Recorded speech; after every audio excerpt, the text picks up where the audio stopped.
welcome back, Note Takers. It is Aidan. And this is Noah Aaron. And we are back for yet another episode. This may be a new little format for you. You may not know our faces if you don't follow us on the TikTok. Which, I don't know, if you somehow know us without knowing on TikTok, because that's the most, that's where we post the most. We're A little prolific. surprise. So, kudos to you. Kudos to you. But we're doing a little bit of video now, but you don't have to. You can still do audio only. Whatever medium you prefer. Just try to download something new. And Noah told me I've been on GLP-1s long enough that I can finally do video. So They're going to be thinking I'm crazy because you know damn well I did not say that. You didn't say that. You didn't say that. You didn't say Now that. I'm Janice Dickinson body shaming the girls. Well, you said I was going to lose my plus size modeling deals. So I don't know. Well, I mean, first of all, if this was America's Next Top Model, I would be the plus size contestant on the season. So yeah, I mean, and I'd be in fucking craft services, I guess. I don't know. I would trust you. I would trust you with craft services, right? I feel like I know what to do, but you need to give me a little budget though. You need to give me a little budget. I definitely, I feel confident you'd have some like sun chips there for us. You'd have some Gatorade. Right, I have vegan options too. Yeah, some electrolytes, the little liquid IV packs, a little smart water, not this cheap ass Arrowhead. I mean, I'm partial to some Poland Spring, but just no Dasani. No Dasani. Okay. I guess Onika ain't coming here either, huh? Because she loves Dasani. Well, she also loves something else now, but we won't talk about that. Ooh. Well, but if you could not tell, we are getting into the latest America's Next Top Model documentary, which is under this brand of dirty, rotten scandals over on E, which are doing kind of like a multi-part series setup thing, similar to the dark side of reality TV over on Vice. So the first 2 episodes are about Dr. Phil, weirdly enough. And then the next 2 after Top Model are about The Price is Right. So it seemed like a weird talk show, game show combo. Those 3 shows do not go together to me, but I see the vision. I do love the Dirty Rotten Scandal. Like, I love that name choice. I'm just like, this. I feel like it feels almost a little bit salacious. Like, it draws me right in and makes me want to watch. It is. But the fact that it's on E, it's like, okay, are y'all known for documentaries? Not really. Right. Well, the thing is, I never thought that we would be talking about America. Because the thing is, it took us a long time to even do an America's Next Top Model episode in the first place. And the fact that we're talking about it twice so close together, like within a month, it's kind of funny to me. But I feel like this docuseries was different enough from the Netflix one that it justifies it. Slightly different enough. But yeah, no, it was definitely the E style of like interviewing a lot of like pop culture critics and, contestants as well. Kind of, I don't know. I feel like trying to brand it as a documentary, which maybe they're not. Maybe it's just it's just dirty, rotten scandals. But it was given more, like back in the day, E and VH1 would just be like, here's an hour of ranking shit and doing some bullshit. And it was given more that than, structured documentary. But there was some good insights. I like the cultural commentators. I do think the cast and the participants were a little weaker than the Netflix documentary, but that's just me. I feel like for this, they had a wider array of contributors. It was kind of like they got more small fish this time, where they got more of the big, like a few of the big fish with the Netflix one. Because like the Netflix one, they actually had the Jays and Nigel, and they had Tyra fucking Banks. Versus this one, we got more overall like alumni. We got a wider variety of alumni. The Netflix was very much all early season girls. This was kind of a mixture of early season and later season girls. We didn't get necessarily production side of it. Like they got like Ken Mock. They got a few other people. Yeah, we got more of like executive. Yeah, we got more of the commentators that I guess are like more on par with us professionally. And I think Ray Sani has a little more credits than we do, but she does. But we're on our way. We are on our way. We're gonna be walking to a chair in a documentary real soon. Oh, there I pray. I pray for them to call me for something, even if it's something I have nothing to do with. And they better fly either of us out to the same city so we can sit side by side and cackle. I don't want I don't want to be no superimposed in. At least use one of my TikTok clips showing up. Right. I mean, they better pay me to license it. I don't know. If $25,000 can get called for some shit, I don't see why we can't. She got called for like every single one of them little Hulu things that they threw together. Right. But just before we get into some of the specific aspects of it, We'll highlight it's very quick, 2 one-hour episodes, something you can easily throw on and finish. But yeah, aired on E, weirdly enough. Should be available on some streaming platforms, but should we get into the specifics of, like, who was there? Yeah, so let's talk about, you know, the who of the who in this docuseries, the people that were Janice. included. So I wanted to talk first about kind of our America's Next Top Model alumni. So these were kind of the commentators, the you could call them, I guess, like culture professionals, if you Yeah. will. Well, 2 of them Uh, were professors, so 2 of them were, like, actual yeah, doctors, like, yes. study, So like, film and media. absolutely, yeah. So we had Ray Sani, who was a culture critic. We had Shamira Ibrahim, who is a culture writer. Brian Moylan, who's a culture writer. Megan Reynolds listed as a culture editor. Now, some of those, like the culture writer, culture editor, I don't fully understand what some of that means. It kind of just sounds more like commentator. But then we It also is, I have think it means they've just written, for the magazines, do cultural right, commentary, do podcast right, appearances and whatnot, right. Yeah, that's kind social of the way media I thought about it. followings. Yes, and then we also had Hunter Hargraves, who is an associate professor of cinema and TV arts at CSU Fullerton. And we also had Raquel Gates, who is a professor of film and media studies at Columbia University, which, hey, Columbia. Uh, Right, the Ivy League. I like Dr. Gates. I was like, "Ooh, you're astute." right. No, she definitely brought a little bit more of the academic vibe to this. And then finally, we had Perez Hilton, professional, longtime clout Don't know chaser. why. Don't know. Yeah, Not no, long time podcast.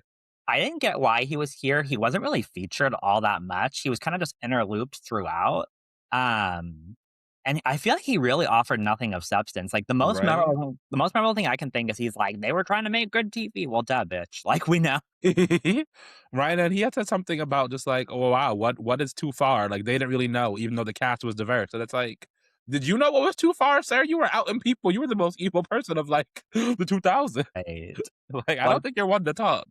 yeah, like, I don't know. It just felt weird to me because, like, it's like he didn't really lean into his area of expertise anyway, so he wasn't really providing anything useful, and I also feel like Perez Hilton at this point is not relevant enough just to get the call because of who he is, you know? Maybe if this docuseries came out damn near 20 years ago, uh, Well, I mean, he was there. He should yeah, have offered more about, like, being there, talk about on the yeah, zeitgeist, maybe gossip about the girls, like, where the right, reputation's ruined, like, I think there was a lens that including him could have been very interesting, but it was just kind of like, "We need familiar faces." right, I'm of the camp, this was kinda slapped together in yeah, contrary to the other one, and they were like, "Oh, fuck, we didn't get Tyra." It was kinda just like right. this. Yeah, no, this one definitely felt lower budget. I feel like Perez Hilton, he could have even, like, so much as just commentated on, like, the culture of the time. Like, he could have Right? talked about like, "Hey, I was," because I mean, especially because he's kinda tried to move away, I think, from his kind of, like, more toxic past. So he could have said like, "Hey, this was the culture at the time. I was running this blog, and this was the vibe, and, this is why maybe there wasn't as much outrage at the time as there is now." Like, I don't know, he could have offered more, but I agree with you that this definitely felt a little bit less produced than the other one in terms of just, like, quality control. Um, the Netflix one, it felt very well put together overall. Even though Mhm. we had our own complaints about it, it did feel very well put together and, a little bit more well thought out. This one felt a little more all over the place. Um, some of these commentators, I just listened and like some of them appeared very briefly or very sporadically, while others, like Ray, were more prolific throughout. Mhm. No, for sure, and should we get into some of the contestants that were in it? Yeah, so let's talk about the America's Next Top Model alumni that appeared. What's funny to me is that a couple of these girls appeared in this docu-series as well as Right. the Netflix one, which that kind of gagged Get me to because the I was like, bag. what was the what did the contracts look like for these like participating in these docu-series? Like y'all Netflix and y'all didn't like do anything to like confirm that this wouldn't happen, that you wouldn't have a girl doing both. But I guess not. That's what surprised me because I heard that's why Janice wasn't in the Netflix one because she was signed on to this. Yeah. So maybe it's because it was Janice and at her level, you kinda bake in more exclusivity, maybe she's asking for more money, and maybe the Right. girl just did it just to do it. But I don't know, Right. they say you can't get paid for documentaries, but I don't know. Is this even legally considered a documentary? I'm saying legally, Right, I feel you like it know, depends on how categorically, but right. Well, I mean, there's so many different ways Yeah, you can but kind of I'm put it. surprised there was a little bit of overlap. Yeah, but so we got, Kiana Hill from Cycle Kenya, 4. Sorry, I don't know why I said Kiana. Kenya Hill from Cycle 4. We got Brittany Brower from Cycle 4. We got, Lisa D'Amato from Cycle 5 and All-Stars. We got Joanna House from Cycle Lisa. 2. We got, Sarah Hartshorn from Cycle 9, Jocelyn Gonzalez from Cycle 8. We got Angela Preston from Cycle 14 and All-Stars. We got Gina Turner from Cycle 24. And then, of course, as we already mentioned, we got Janice, Dickinson, who was, I believe, a judge on the first 4 cycles.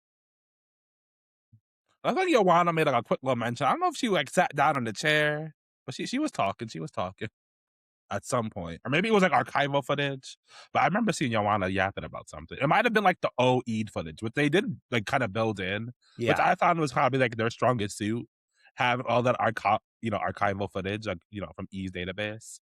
It really strengthened it, which was maybe the only strong point. Right, because they were able to get at least they were able to get something from the people who didn't appear, such as Tyra, the Jays, Nigel, Ken Mock, and everything. You know, those people that kind of appeared directly on the Netflix one, they were still able to kind of include them in a way. And in some ways, it was kind of funny the way that they twisted their words against them a little bit. Right? No, because they would, like, have them saying something and then be like, "Well, in this clip from 1994, here's them Yeah. saying something else." Yeah. And it did go back that far. I was like, "Oh, damn, y'all had the receipts with this one. Y'all had an intern running through it because, like, 1994, that's a VHS that's, like, in a library somewhere, unless they digitize all their things, I don't know." But no, the documentary did cover a fair amount of things. We got contestant experiences. We got the context of Tyra's career. We got the reality TV of it all, the editing, the manipulation, the production. But I don't know, it felt, at least the first episode, the first part, it was definitely very positioned anti-Tyra. Like, Yeah. I don't know if I would lead into full on Tyra hit piece, but honestly, it's giving hit piece. It's giving hit piece. But Well, and that's what I think where I thought it differed a bit from the Netflix docuseries, because the Netflix docuseries, it still made Tyra look bad, but to an extent, it was a little bit more self-inflicted of, like, Tyra making herself look bad when she mhm, was interviewed. Um, this one, like you said, I felt like this was a lot more focused on Tyra's direct involvement, and kind of exploring what she was doing and potentially why.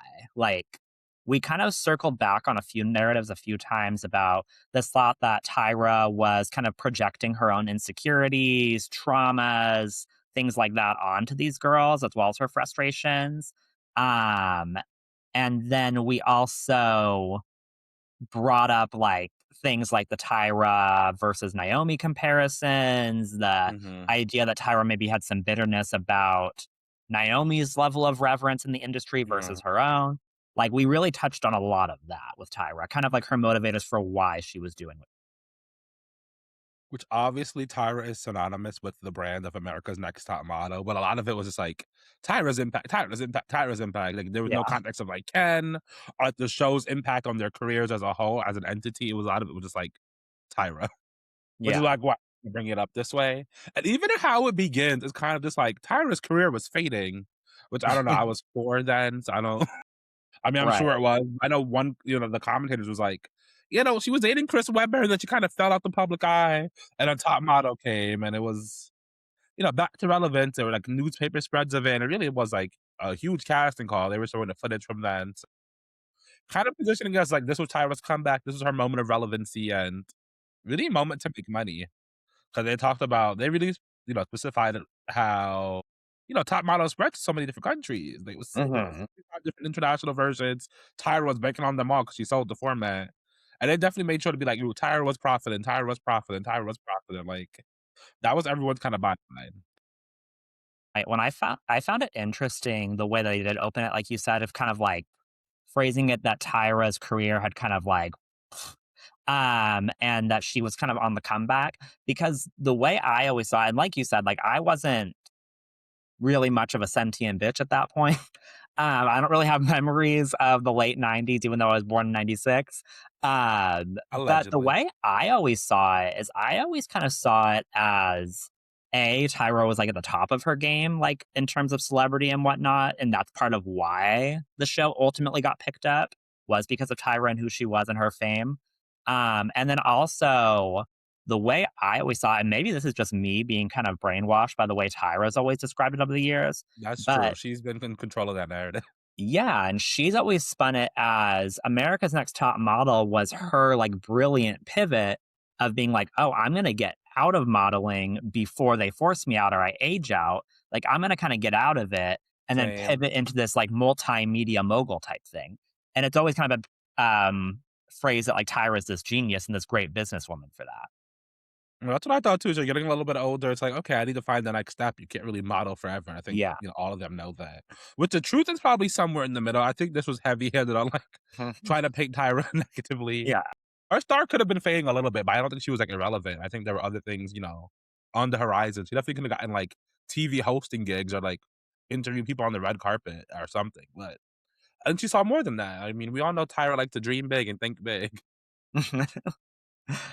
We also even got like, there was discussions, from Sarah bringing up, the comparisons between America's Next Top Model and a cult, which was I was like, "Oh, okay." Like, we're getting into cult There's discussions, and then something. also Ray brought up, like, the topic of, like, is Tyra Banks a narcissist? I'm like, "Okay, we're diagnosing her," and Ray even said, "I'm not a doctor, but yeah." I mean, she got some specific. She said high ego, low self-esteem, and trying to clock Tyra for that. I mean, Tyra's definitely something. I mean, I feel like, a thing I've heard a lot of times is that pretty much anyone that participates or, like, kind of pursues fame or wants fame and kind of like goes for this on camera uh, position in the world in the entertainment industry or in modeling or in reality television or whatever, that there is like a level of narcissism there. Mhm. For sure, on top of the fact that Tyra was so revered, like, being a celebrity in the 2000s when it really meant a little more than it did now, and also being kind of like the face of black girls in that generation, kind of like a new Tyra. She was in life size, she was aspirational. Of course, Naomi was there too, but, Yeah. so she's one of the 2, and then being on Top Model, being on TV kind of put that up more. So I definitely think she was probably put on a pedestal, like, in life, like, very highly revered. Yeah.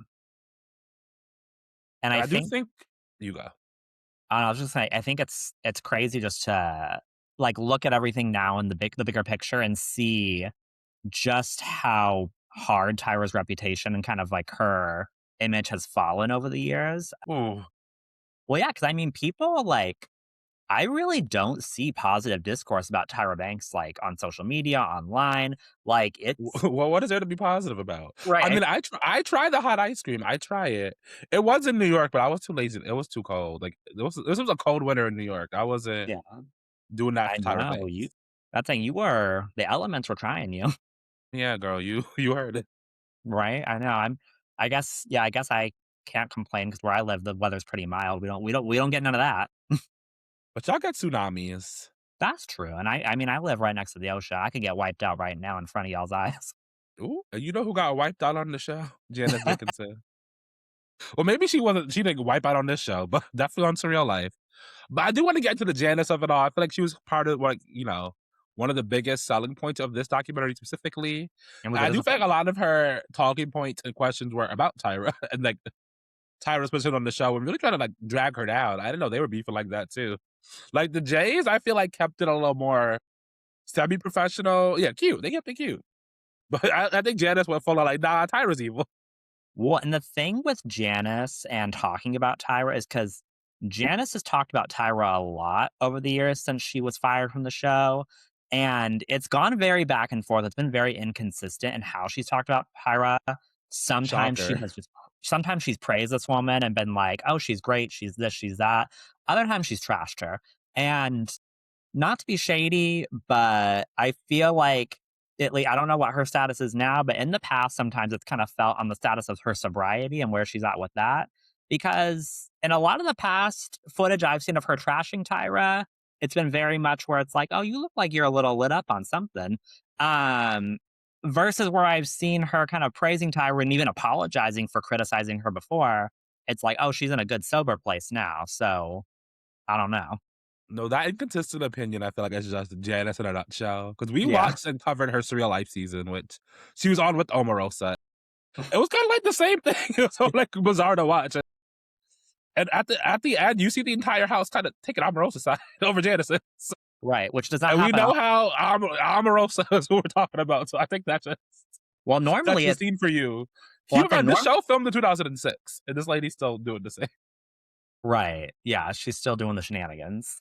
Um, but yeah, no, Janice for me, honestly, Janice's involvement was a disappointment because that was, I think, one of the things that made me more interested in tuning into this was the fact that Janice was gonna be talking because 'cause I'm like, "Oh, I'm curious what Janice has to say."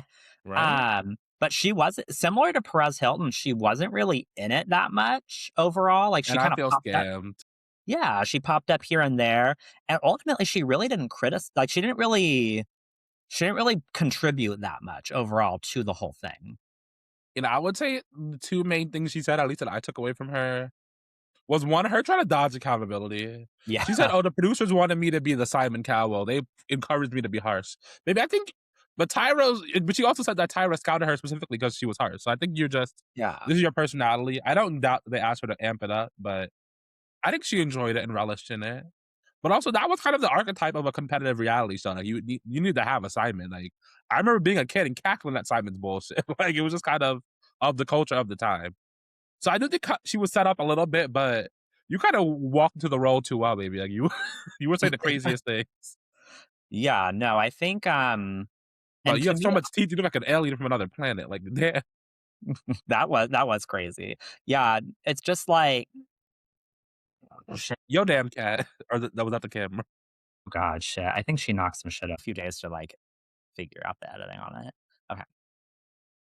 Yeah, no, I feel like Janice overall, like, and here's my thing is I think that it was my job is never really a valid excuse. 'Cause I feel like we see a lot of that, like, "Oh, it's my job I was hired to do this. This is my job." But like Janice said, like, she was hired to be a Simon Cowell. I'm like, "Okay, but, like, it doesn't really change your involvement. If anything, it's kinda worse. It's like, okay, you got paid to traumatize these Right. girls." And she didn't even offer like, "Oh, that was just the industry. I was trying to represent the industry at the time." Like, she didn't even take the cop out. She was just like or didn't even offer an apology or anything. Because I remember, like, Psycho 6, like, she treated Gina so bad. She treated Gina terrible, and Gina was already terrible model, sweet girl, ella for depths on that show, and she didn't need any more bullying from you, Janice. Jade was giving her enough. Jade was giving her enough. Yeah, Gina, if you Yeah, see this girl, come on the podcast. Come talk about it. yeah. We would love to talk about it. But I don't know if Gina I think she dodging, like I couldn't even find an Instagram for old girl. But maybe she got married, got a whole new name. Who knows? It's possible, But the but second thing Janice did that I thought was a bit of a gag, she said that Tyra treated the black contestants more harshly. Which I think was a very strong statement. So I was like, ooh. I definitely did a little Cynthia Bailey gasp when she did that. I was like, oh, she's just doing something. Okay. it's like, It's "Oh, definitely a okay." claim. Well, Which I feel especially like especially coming from Janice as I think, obviously a white woman on the show that was also very, like, nasty to the black girls. Now, whether you wanna say that's just her being nasty in general or if it was targeted, that's up to that's above my pay grade, to say. But see, unlike Janice, because Janice wants to speak above her pay grade, I'm good staying within mine. you know, funnily enough, I saw some like TikToks and commentary of people that said that they thought Janice treated the black women better or like tried to champion them and support them. As long as they Mhm. weren't plus size. She hated all the plus size girls, She but hated big girls. she hated the big girls. Which I don't necessarily disagree with. I do think Janice was like, if you saw a black girl she like did root for her if she was Yeah. skinny enough. But I don't know if like my thoughts on that is that I think there were some times where Tyra wanted the black girls to win or to succeed. I don't think Janice's point was, like, she treated them more harshly due to competitiveness or, like, jealousy. I do think there was a part of that Tyra didn't want them bigger than her, but I think it's, like, the same essence of, like, a black professor seeing, like, 3 black students in their class, so, wanting them to succeed, maybe being a little bit tougher. 'Cause you see some potential, some connectionship there. Kind of like holding them to a higher standard or Yeah, yeah. I can see that, and I think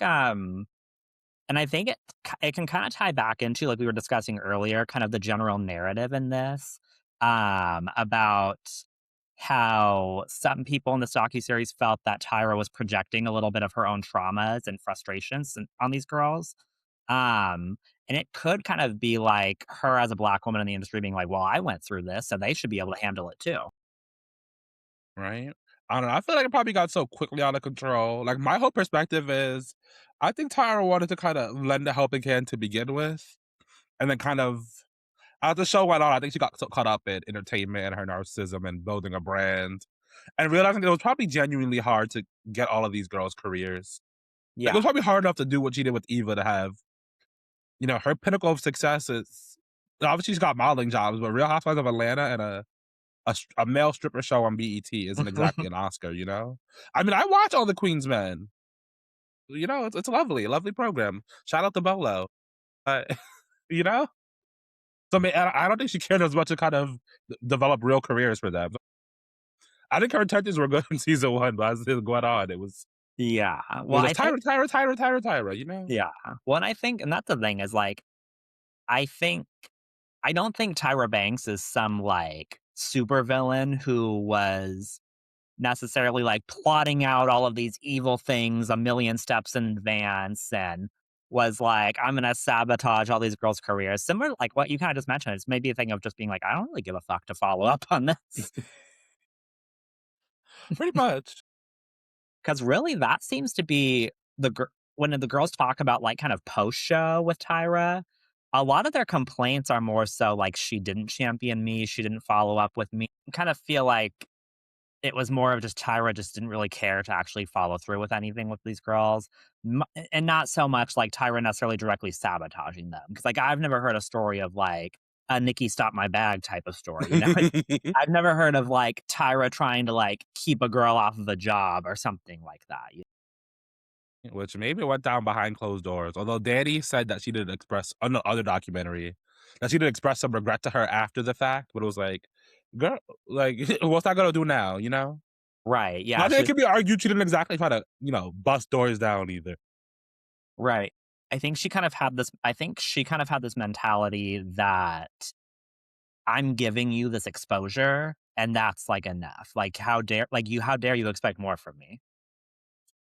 Which is crazy. Yeah, Which is why a lot of the experiences on the show that the girls and the women reflected are quite dire, reflective of, typical reality TV manipulation yeah. When I feel and like they promises did of a career that never came.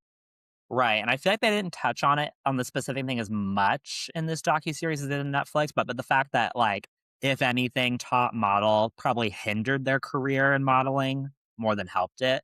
They Yeah. kinda at the very end, they kinda did mention, like, "Oh, like, maybe these girls would have never had a career anyway without Top Model, but who knows?" Who knows? I do want to quickly touch on some of the model experiences because what was new to me as someone who didn't watch fully into Cycle 24 was the Gina Turner story, the model who had alopecia, shared her story. But what were your thoughts on that? Like, were you familiar with her? Was familiar with her. I remember her season because I remember tuning into that season after not watching for a while. Um, and yeah, what I found really interesting was she mentioned the editing on the show and how during the makeover situation, well, because okay, so first of all, was during the audition when she said that basically they had brought up her Playboy past and kind of grilled her on it. Um, and something that I noticed about this is that she said that when she kind of didn't really express, like, shame or regret over doing Playboy, that she said Tyra seemed kind of, like, angry at that and a little bit frustrated Mhm. by that, and it kinda ties back to me because I feel like Tyra has, like, a thing with, like, sex work or, like, she very much looks down on it because I remember For well, sure. obviously, Angela, getting fucking disqualified from being the winner purely for doing sex work. And then also I don't remember the girl's name, but I remember in an earlier season during auditions, there was a girl that was a pole dancer, and the judges, like, the second she walked into the audition, they were really grilling her on it, and the girl made a Right. comment about, like, "Well, it's kinda like modeling," and Tyra was not happy Nah, about that. yeah. Tyra kinda was like, "It's not modeling, it's not the same thing." And, like, you could tell Tyra was salty about it. So Tyra doesn't Yeah. have a thing with sex workers, first of all. But Yeah, for also, sure. back to Gina, she mentioned that they kinda grilled her about the Playboy thing, and that's what was actually making her kind of, like, cry and emotional, but that they edited all of that out and made it look like she was immediately emotional about the alopecia thing. Um, and then later she mentioned that during the makeover episode, what originally Tyra said in the video for her was like, "Oh, we're gonna get you a new wig." Right? Uh, and that's, like, what she thought it was gonna be going into it. But then they later edited it in to make it look like Tyra told her ahead of time, like, "Oh, no, we're gonna be shaving your hair like, what's left of your hair off." I know, and then something she said that kind of really stuck with me that she was like, "If you watch the show, they edited it to make me seem so empowered, but I hated it." Which usually you see about contestants getting an edit that makes them, more negative or come across Yeah, worse. But she came across supposedly better, like in a more positive framing, but it was so untrue to her, life that it was detrimental, which I thought was, I would never thought about it that way. So I thought that was yeah. really, eye opening. Yeah, and it Poor almost Gina. yeah, it almost feels like it was damage control because at that point, that was, like, a later season, so I'm sure Yeah. they'd probably already gotten shit about the makeover of it all and, like, how kind of how awful they were to these girls with the makeovers, so it almost feels to me like them kind of trying to, like, turn it into this, like, empowering moment was, like, a response to that criticism. Right. And then Yeah, instead of actually changing the issue and, like, fixing it, instead it's like, "Well, let's just edit it to make it look better." just copping it out. And I thought it was interesting she brought up that like that was the only season that didn't have like a makeup sponsor, like, CoverGirl Cosmetics, like, one of those things. And What suddenly was the it's one day? pant Oh, Maybelline, or, wasn't one of those. It was Pantene, a hair brand. She didn't have hair, and then she's cast, and they made that a whole big story, which is wild. And I think it's something that doesn't really get brought up in the documentaries, but how much role the sponsor plays in like the end game and choosing the winner and like the framing and the aesthetic of the season. Because you could just not be first for certain. You could be the best model in the world, but like say the brand is freaking, I don't freaking know, Shea Moisture. You might Yeah, not win though. You might not get chosen. like, right, certain brands have different aesthetics. So look, some people have a more high fashion look. Some people have more of a commercial look. Some people are better at hair. Some people got lit ass lashes. Like, there's no nuances, and I feel like they never really too got into like who the sponsors liked, who they didn't like. And I thought that would have been a right. fun perspective for any of the documentaries to kind of dive into, which they both really didn't. Right, and that's actually I'm really glad you mentioned that too because that kind of to me segues us into our next topic, which is our opinion, like our general overall Yeah. opinions on this show, on the docu series. And that was actually something I put in my notes that I would have loved to learn more about, and I was disappointed that we didn't get it in either docu series. I would have loved some information or confirmation on just how much of a role Tyra actually had in who went home and who won, because Yes. I feel like with a lot of other, like, reality competition shows like this, where there's kind of like the host figure that's, like, deciding the eliminations and stuff, like, we've gotten a lot of tea over the years with those shows about, like, "Oh, well, production actually had more control over who went home." But I feel like with America's Next Top Model, we've really never gotten anything about how much influence Tyra had versus how much influence Mm, production or the network or, like you said, the right. brand have. You're right. Is it Ken Mock? Is it the network? Is it like the sponsors? I know that Tyra has said that she's gotten outvoted for Takara, so clearly it's some kind of, or maybe she was just saying that, or maybe it's some kind of like shared voting thing or like consensus agreement. But I'm sure it's like Tyra has more of a say than like Janice, or like maybe Ken Mock and the network and like Pantene or CoverGirl or whoever, Maybelline has more, maybe more say too, or like equal as say with the network and Ken Mock. It's definitely Yeah. something. Yeah, because They never got obviously too deep into that. Yeah, because obviously on the show, they very much frame it like, on America's Next Top Model, they very much frame it as, like, Tyra's deciding this, like, Tyra's picking. Right. But yeah, no, for sure. For the narrative of TV, that makes sense. Yeah, but, yeah, that's something I wish we had gotten more of, but was there anything else that, like, you were really disappointed was missing from this, or that you were disappointed with how they covered it? I think there were a lot of women who were showed up as participants who were just like there for 2 lines, who really didn't get Yeah. much of a narrative or a story. And even if they did, it seemed like it was kind of just glossed over. Like Brittany, who was in the blackface shoot, didn't really speak about the infamous blackface shoot that much. It was kind of just like there. And at first, when she showed up, I didn't really recognize her because she, even on the show, she was kind of just like, contestant. So I was like, "Who's this news?" I thought she was like a studio exec. She had like this newscaster hair and look. I was like, "Oh, this is a studio exec." Turns out she does work in broadcasting, so she has like a very broadcasty look, Mhm. right? You don't think she was giving Weather Girl like broadcast? She was Was, giving she kinda broadcast to was, me. like, it was kinda like she's about to be like, "And there's a storm front coming on the" what She didn't do much. Like I wanted to hear because she said during the shoot, "Oh, I was feeling it." Like, what were you feeling? Like, how are you Okay, directed? let's Like, see. did that like, did that impact you negatively? I haven't been in blackface on TV. Like, I also see how she wouldn't want to talk about it that much. I do see that, but that's why they called you, girl. Right, yeah, no, it was weird, and that was kind of, like, something in my notes was that I felt like there were a lot like you mentioned, certain people that were there and didn't really actually contribute much or were barely shown, they barely got any screen time in this, and then also just in general, a lot of topics or moments where, like, something would get brought up, and then it would get dropped really quickly. I'm like, "Okay," like, Yes.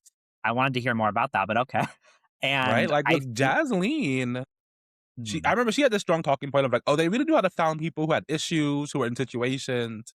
I thought they were gonna expand on that more because Jasleen specifically has talked about, like, being plucked out of a domestic violence situation, like, on the Top Model. Like, she was supposed to be on the season before the season she won, the cycle she won.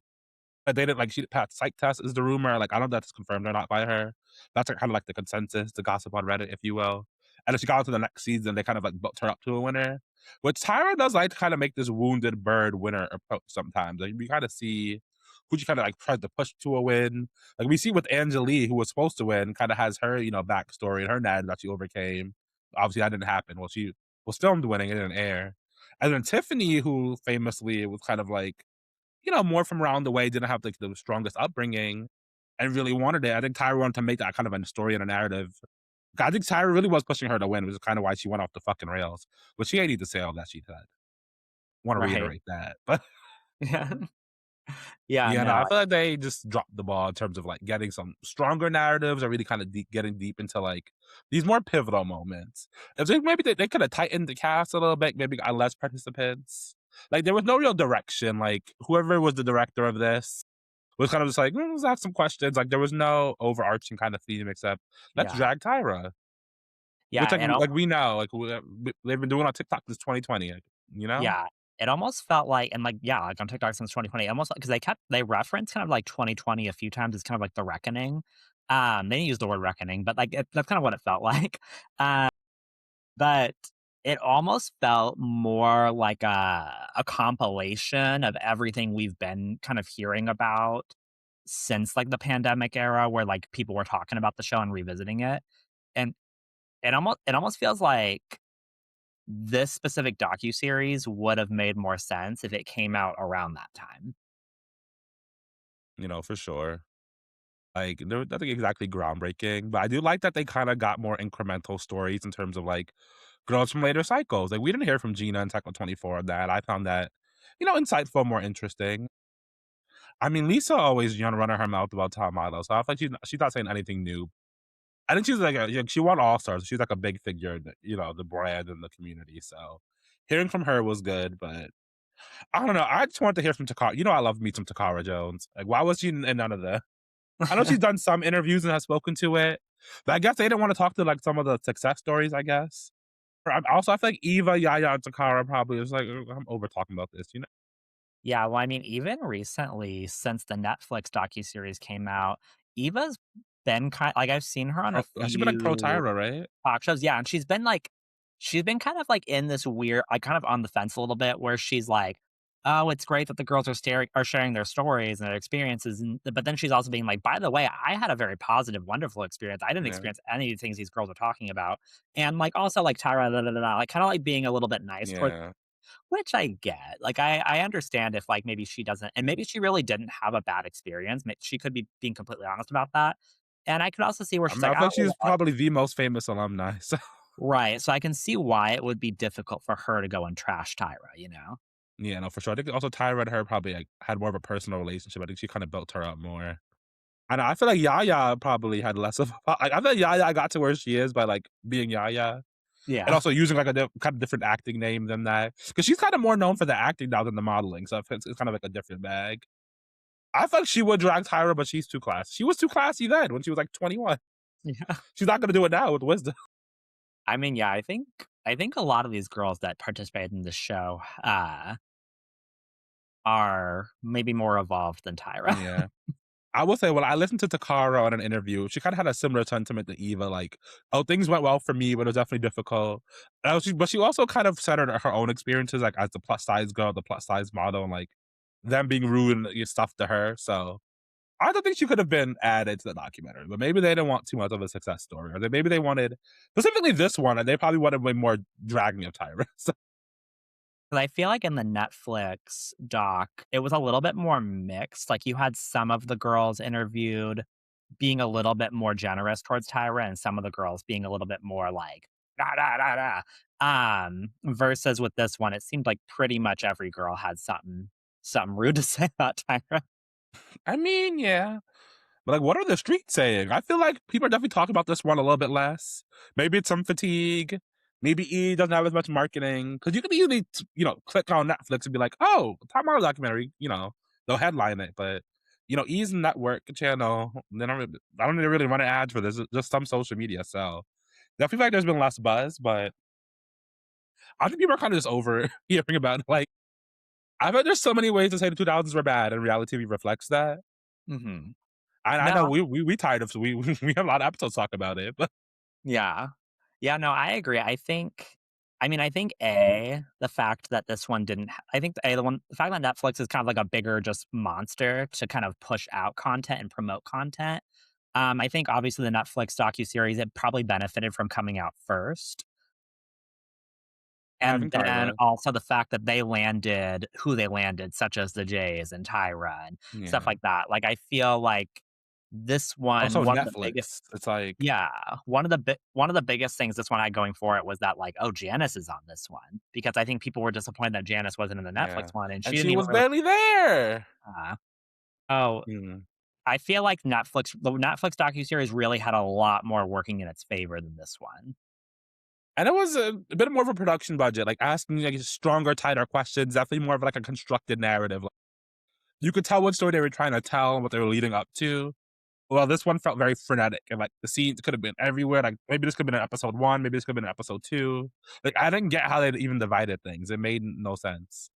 Right. I barely bothered dividing my notes between episode 1 and 2 because I was the same damn thing. I mean, yeah, I structured my notes like that ahead of time, but I was like, "There's no need to do it."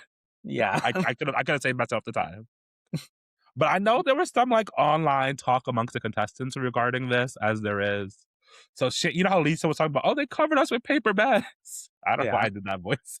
When they covered them with paper bags and gave them the headphones.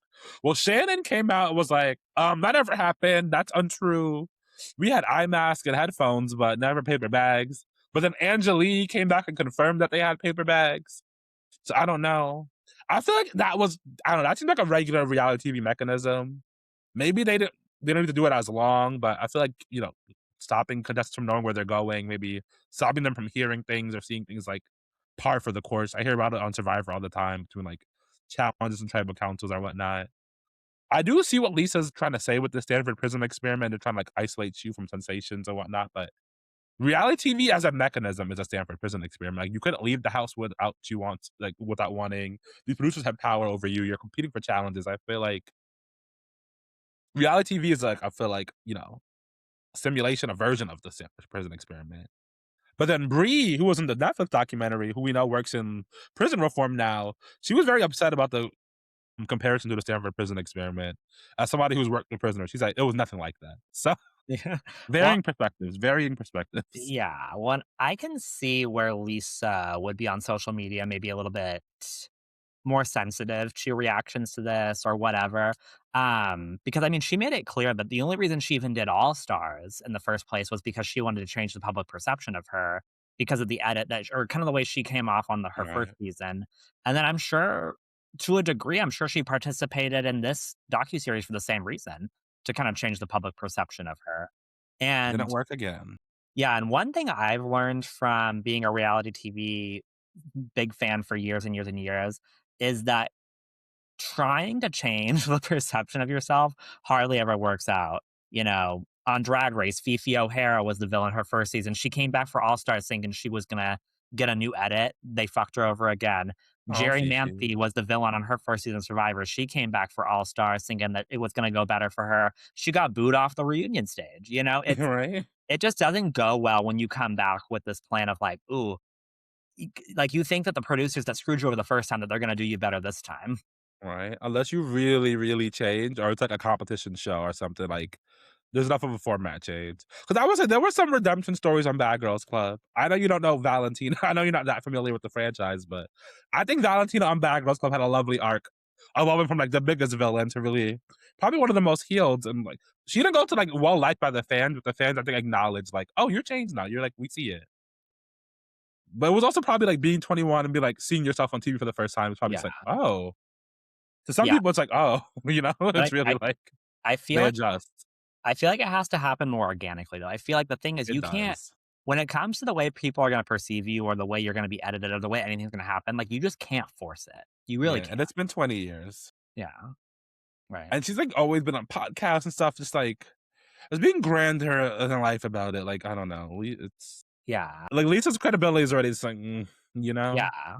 What I feel bad for her because, I mean, I mean, with everything she's been through anyway, and I'm sure it sucks to have it come out the way that it does on reality TV and have people, like, react to a certain way and everything, but, yeah, at some point, it just is what it is. But I think, without a doubt, America's Next Top Model is still one of the most culturally relevant reality shows that we have had. It took America by storm, and it is still being talked about today. Psycho 25 may or may not be coming, so there's that. I do wanna ask you though, if there's another franchise that has, like, a reckoning or something coming, what would you like to see? So I It's kinda hard to say because I feel like a lot of them have had, like, mini reckonings. So I don't know which one is gonna boil over to be the next big one, but I would say I feel like if another franchise is gonna have that moment, I I would like and I this is kind of impossible because of the era we live in, but I feel like whenever this happens, there's so much chatter on social media first before we get things like this, like actual productions, Yeah. that by the time the production comes out, we've already heard the bombshells. We know we know Right? what they are. And so I don't know. That's kind of like my thing is I Yeah. would like for it to be more of like kind of like a gag and a surprise where I'm like watching the docu-series that comes out about it. I'm like, oh my Yeah. God. But it's hard. If you're such a super fan of something, you might know of, like, the rumors or the gaggles of tea or, like, the little hints of it, so maybe hard to get the bombshells, but I see what you mean. But I, for one, I don't know, I think the show might need to end first, but I think there's a lot with Survivor. We could do, like, a 6 to 8 episodes of a Mhm. Survivor one, just, like, Yeah.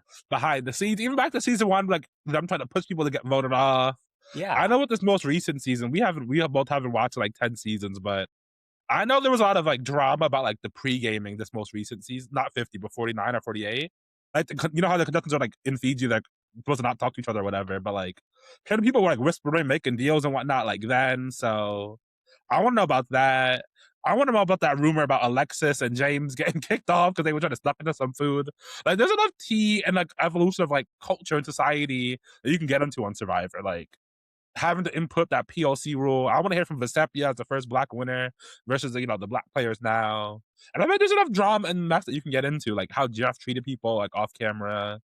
Julie get into a relationship with Jeff. Like there's enough, but I feel like because they're so big, it might be too protected. Like I don't know if CBS is gonna Yeah. let that happen.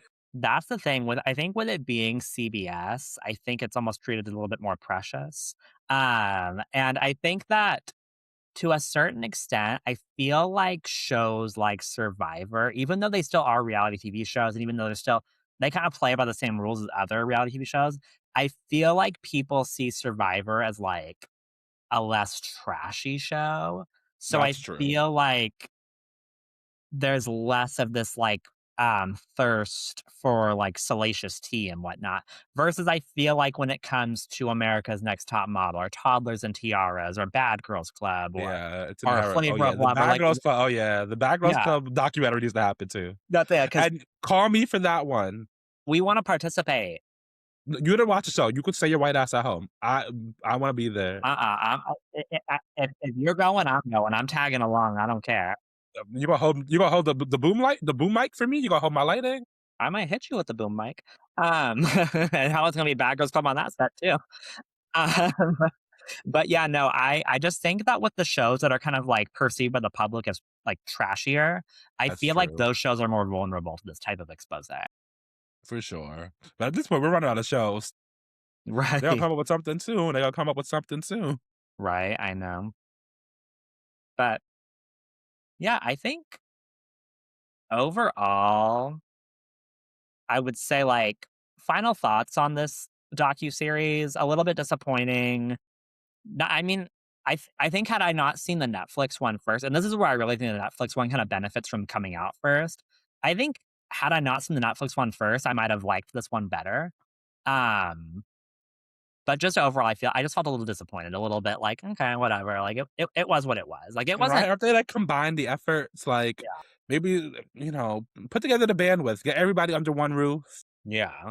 and just do like a better, like a 5 part, like a 4 part, more. Right, because I feel like with some of the tea and some of the participation in this one, but, like, under that, like, higher Netflix budget, that would've been great. I feel like, yeah, I agree with you. Combining the 2 would've made. 'Cause I feel like we had disappointments with the Netflix one too, like, we definitely had Really, some criticisms. I feel like combining what worked from both would've been great. right? Or maybe it's like a Bug's Life and Ant, so they're both like production companies trying to sprint to put it out, so it's kind of like a race. That I don't know comparison. what was going.